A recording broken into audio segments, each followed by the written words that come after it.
Aqui hoje com o Dr. Marcos, no podcast PL, nosso pediatra, né? Cuidador dos nossos pequenos. Bom dia. Dr. Marcos, prazeraço por você poder receber a gente aqui, tá? Prazer é todo nosso, né? Obrigado pela oportunidade de comentar algumas coisinhas, né? Que a respeito da nossa vida, a respeito de nossa profissão.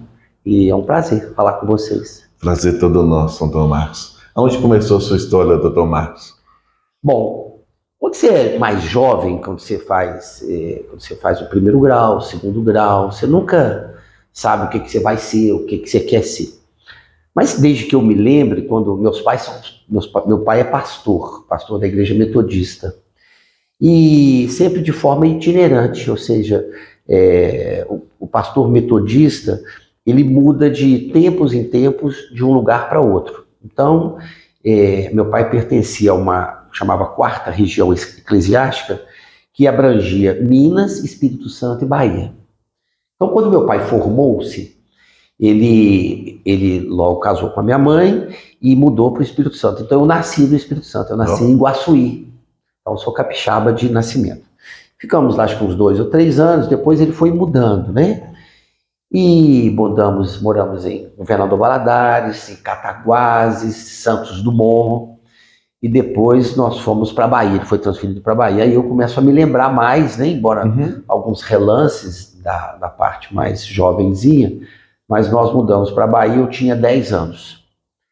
E aquela cidade muito pobre, né, a gente era uma pobreza danada, embora a gente não tudo difícil, né, mas também não tinha violência, não tinha nada, a gente brincava o dia todo na rua, as ruas eram tudo de terra, e o prazer nosso era ficar na rua, e na igreja e na rua, só isso que fazia, né? Vendíamos, e para ganhar um dinheirinho, a gente já vendia garrafa, a gente passava o dia, quando dava férias, era o dia todo vendendo garrafa, tinha aquelas galiotazinhas, né? A gente saía de casa em casa perguntando se tinha garrafa para vender, aí comprava aqueles vidrinhos também de Avon, aqueles topázio, lembra daquele negócio de topázio? Avon, topázio, toque de amor, não era aqueles negocinhos? A gente vendia aquilo, passava o dia comprando, depois vendia, e assim foi crescendo. E quando foi mais de uns anos, mudamos para Salvador, eu decidi que eu queria estudar mais. E ele morando em Salvador, eu vim a Belo Horizonte fazer um cursinho. Na época, meus pais ficaram morando lá, eu vim para Belo Horizonte morar no Instituto Teológico João Ramos Júnior, que ainda existe aqui no bairro Cachoeirinha. E eu fiquei ali 1 ano estudando e fazendo o cursinho, né? E aí eu decidi que queria realmente fazer faculdade. Nesse mesmo ínterim, os meus pais mudaram para Ribeirão Preto. Nossa, aí vai lá em Ribeirão Preto, né?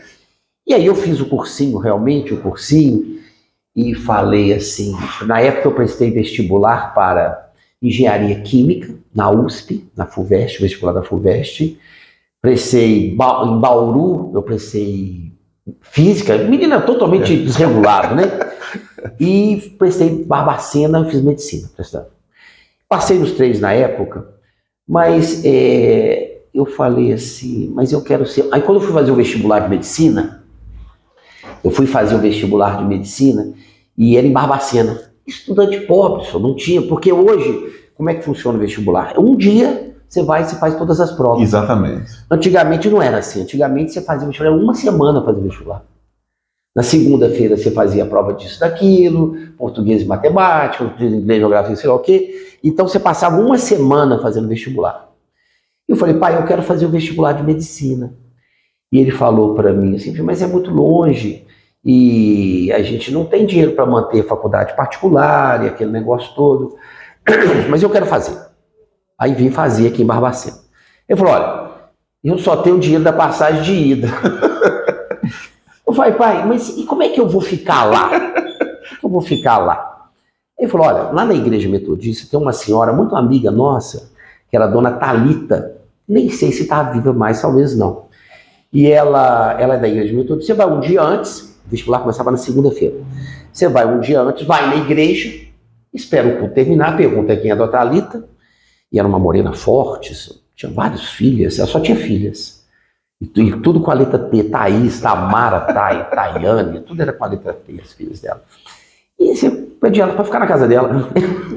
Na cara dura, Na né? cara dura. E assim eu fiz. Cheguei na igreja e perguntei, quem que é a Dona Thalita? Alguém me falou assim, aquela senhora lá na frente. Tá bom. Esperei terminar o culto. Falei, Dona Thalita, eu sou Marcos. Na época eu tinha 17 anos. 17 para 18 anos. Eu sou Marcos, eu sou filho do seu Davi. Ah, menino, como é que é aquele negócio meu? Menino, como é que você cresceu e não sei o quê, pererê, pererê. E aí ele me chamou, aí eu contei para ela, não, você vai lá para minha casa. E me atendeu com todo carinho. E assim eu fiz. Mas eu tinha que vir embora. Isso é o problema. Rapaz, se para vir embora. Eu lembro que na época eu tinha o dinheiro para comprar um queijo. Aí eu comprei o queijo para dar de presente para minha mãe, sabe? Antes disso. Aí eu falei, meu Deus, como eu vou embora? Aí fiquei olhando, porque naquela época poucas pessoas tinham carro, né? Mas eu fiquei olhando as placas do carro e tinha um Fuscão vermelho de Americana, que já era perto de Ribeirão Preto. E eu esperei esse cara lá um dia e falei assim, olha, eu tô indo para Ribeirão Preto, não tenho dinheiro para ir embora, e você podia me dar uma carona até Americana, Campinas? Não te dou a carona. Aí peguei a carona até a Americana. Foi onde eu comprei o queijo. Porque eu não tinha dinheiro para comer. Então vou comprar o queijo. O que sobrar eu dou para ela, que eu vou comer na estrada. E assim eu fiz. E cheguei, mas na época o resultado não tinha saído, já tinha terminado. E eu cheguei em Americana, era mais ou menos umas 11 horas da noite. Americana, em Campinas, me deixou em Campinas. Que fica mais ou menos uns 180, 200 quilômetros de Ribeirão Preto ainda. Ele me deixou num posto de gasolina. Falei, e agora? E agora? Comecei a pedir carona no posto, né? Aí passou um cara numa variante, que estava indo para Brasília. Aí pedi a carona para ele, vamos embora. Passamos madrugada toda viajando. Mas ele estava indo para Brasília, aí me deixou num trevo de Ribeirão Preto, que fica daqui em Leopoldo. Umas 4 horas da manhã. Né? E aí, meu filho, pé na estrada. Quando deu 6 horas da manhã, mais ou menos, já estava clareando assim, eu cheguei aqui em casa, bati na porta, e o pai, mas filho, essa hora, você pode abraçar porque eu vou ser médico. E assim começou, entendeu? Foi muito difícil. Corta esse negócio. E aí começou aquela dificuldade toda para a gente começar a faculdade, e não tinha dinheiro, sabe? Porque graças a Deus, não estamos reclamando de nada. Não, mas as oportunidades eram poucas. Mas a oportunidade era pouca. Aí arrumamos um senhor para me ajudar no primeiro semestre, depois do segundo semestre, aí o governo pagou minha faculdade. E assim começou. Mas foi difícil. Né? Mas é uma história difícil, mas que olha para trás e você vê o valor de tudo que foi feito, né? É por isso que a gente gosta de dar valor às pessoas, às coisas, porque a gente sabe da dificuldade de tudo. Do início, né? Tudo é muito difícil, a gente sabe tudo é conseguido com dificuldade, né? A gente tem que valorizar as pessoas, o ser humano, né? E eu decidi desde o começo que queria ser pediatra, nem um minuto falei que eu não queria ser pediatra. E assim eu fui, entendeu? Eu fui crescendo daquele jeito. E aí estamos até hoje aí. O Ribeirão Matozinhos começou por um acaso, né? Começou porque Matozinhos eu estava lá trabalhando eu fazia residência, eu fazia faculdade já, e terminando a faculdade, e na época me surgiu uma oportunidade de trabalhar aqui. Alguém me chamou para trabalhar na prefeitura. E aí o seu Abdon era prefeito na época. Seu Abdon e a dona Wanda. E aí eu vim cá perguntar se eles não queriam ter um médico aqui, eu já fazia pediatria, e aí comecei a trabalhar. Na época tinha aqui o doutor Dilson e a doutora Valéria, esposa do doutor Rubens, e eles começaram a me dar oportunidade aqui no hospital, e depois tinha o João Pedro também estava começando, tinha o doutor Murilo, e aí nós estamos aí até hoje. Você tem quantos anos já de carreira, doutor? Vai fazer agora ano que vem, nós estamos em 2023, 2024 vamos fazer 40 anos. 40 anos? 40 anos já. De médico formado, né? Mas que eu trabalho como pediatra, eu falava, no 5º ano de faculdade, eu já queria ser pediatra. Então, aí até antes, porque no 3º ano eu já era monitor de pediatria, eu já ajudava os meus colegas estudantes a estudarem pediatria, sabe? Para estudar lá com eles lá. E depois do 5º ano a gente assumia lá em Conselheiro Lafayette. Naquela época tinha um hospital lá. Hoje o mundo mudou muito, né? Eu no 5º ano de faculdade eu já assumi a pediatria do hospital todo lá. Pegava sexta-feira à noite até domingo, atendia lá, sei lá, 200 meninos, quase no final de semana, era muito. Aí você acabou aprendendo medicina, né? E eu fiz também a residência na Santa Casa, em Belo Horizonte, que é realmente um hospital-escola maravilhoso e que também me deu muitas oportunidades. E aí a cidade de Matosinhos me acolheu com carinho, né? Lógico que você tem percalços, não quer dizer que você acerte sempre, porque eu sou humano igual você, igual nós erramos, a gente erra. Mas a gente procurou acertar o máximo possível, né? Isso eu tenho certeza. Procurei atender os meus meninos aqui sempre e até hoje com todo carinho, sempre como se fossem os meus filhos, né? Com atenção, com carinho, com respeito, né? Valorizando cada pessoa, independente da sua profissão, do seu credo, sim. Se tem dinheiro, se não tem dinheiro, se é branco, se é preto, para mim não faz a menor diferença. Então acho que o segredo é esse. Resultado, entra crise, sai crise, entra ano e sai ano, o consultório está cheio, e o Papai do Céu fica abençoando a gente. Nesses 40 anos de profissão, Dr. Marcos, o que te dá mais satisfação de levantar? De ver, às vezes você está num lugar e saber que você foi meu cliente e hoje você leva o seu filho para eu olhar. Que é o bem mais precioso que a família entendeu? Ou seja, isso ficou esse legado, fica esse legado. Então toda hora você vê, nossa, doutor Marcos, você foi meu pediatra, agora já estou com 2 filhos, 3 filhos, sei lá o quê, e agora estou trazendo o meu pipolinho para você olhar. Então isso não tem preço que paga, né? Procurei sempre assim, não teve, acho que, pelo menos que eu me lembro, ninguém nunca pediu uma consulta para mim que eu não a fizesse, independente se tinha dinheiro ou não. Chegar uma pessoa que agora eu não vou deixar de atender porque tem um convênio ou não tem um convênio, né? Então acho que é por aí, mais ou menos. Satisfação ver o sorriso da... você vê aquele menino gritando e chamando, é muito interessante. Às vezes você vai num restaurante, né, ou vai num lugar assim, chega um menininho, tá lá, ele parte pra mãe, tio Marcos. Aí eu chamo ele quando eu vejo, né?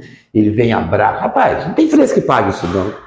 Você concorda comigo? Concordo. Não tem preço que pague. Ser criança é o mais sincero que nós temos hoje em dia. É o bem mais precioso. O que vale seu filho? Esse prédio todo, Matosinhos todo, não vale seu filho. Não vale. Não tem dinheiro que pague. Não tem dinheiro que pague o seu filho, aquele sorriso. Não tem nada disso, não. E seus filhos, Marcos, do que sua profissão? Eu tenho 3 filhos, né? 3? Tem a Luciana, que já é médica e é pediatra, mas não gosta muito de consultório, ela trabalha mais a nível de CTI, ela é oncologista também. O do meio é engenheiro, né? Tá trabalhando aí na cidade. E o menor, o último agora, já está fazendo medicina. Mas diz que não quer ser pediatra, não. Pai, eu quero ser qualquer coisa, menos pediatra. Porque pediatria realmente é uma profissão de doação. Se você não tiver vocação para ser pediatra, você não vai ser. Não dá conta. Você imagina um menino chorando no seu ouvido, mãe reclamando, vó falando, não sei o quê, fazendo cocô, fazendo xixi. Não é para qualquer um, não. Não é não, tem que gostar realmente. E todo mundo é um pouco médico, né? Esse é o grande problema. Então a avó já toda... E hoje com a questão da internet, o que acontece? Hoje a mãe já chega dando aula no você. Meu filho tem isso, né? O menino já chega com a internet, com tudo, coisa, e pode ser essa doença, o remédio, mas o médico passou mas esse que o senhor está passando, mas o melhor não é esse? A gente já fala desse jeito. Existe muito disso. E essa tecnologia, você acha que ajudou mais, que atrapalhou? Vai ajudar, sempre ajuda mais. Eu tenho a impressão que, por exemplo, quando o teste do pezinho começou, nós tínhamos, acho que eram uns 4 ou 5 exames. E não tem muitos anos, talvez 30 anos, sei lá. Hoje já são 30. Daqui uns anos, e não vai demorar muito, quando você ter seu filhinho, você vai pegar uma gotinha de sangue ou fazer um exame lá, sua carteira de identidade vai ser todo o seu código genético. Tudo registrado. Aí vai se você é compatível para ter um filho com aquela mulher. Se você deve ou não deve casar com ela, entendeu? Eu acho que vai ser por aí. Não. Tipo um chip, né? Então você tem o seu código genético, vai ser desse jeito. Eu acho que futuramente vai ser assim. E não vai demorar muito, não. Está muito avançado. Não vai demorar muito, não. Você vai chegar, olha, isso aqui você tem risco de ter essa doença, nós vamos já programar isso, você vai evitar isso, não sei o quê, você pode casar com essa mulher, não pode casar, você deve ter filho com ela ou não deve ter filho, vai ser assim. Não. Doutor Marcos, deixa uma mensagem para esses que estão tentando iniciar a vida em alguma carreira, você falou com muito difícil, né? Hoje, com toda dificuldade, ainda é muito mais fácil que antigamente. Você vê que nós tínhamos, quando eu fiz, tínhamos, sei lá, pouquíssimas faculdades de medicina. Hoje em Belo Horizonte tem 10, sei lá quantas.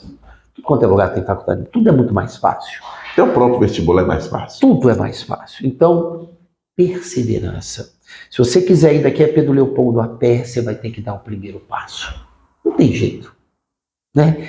E se você pensar pequeno, você vai ser pequeno. Então, saia da mesmice, procure crescer. Papai do Céu programou para a gente o melhor dessa terra. Tudo foi programado para o melhor dessa terra. Deus não quer que você seja mesquinho, que você seja pequeno. Ele quer que você seja grande. Agora, você tem que partir.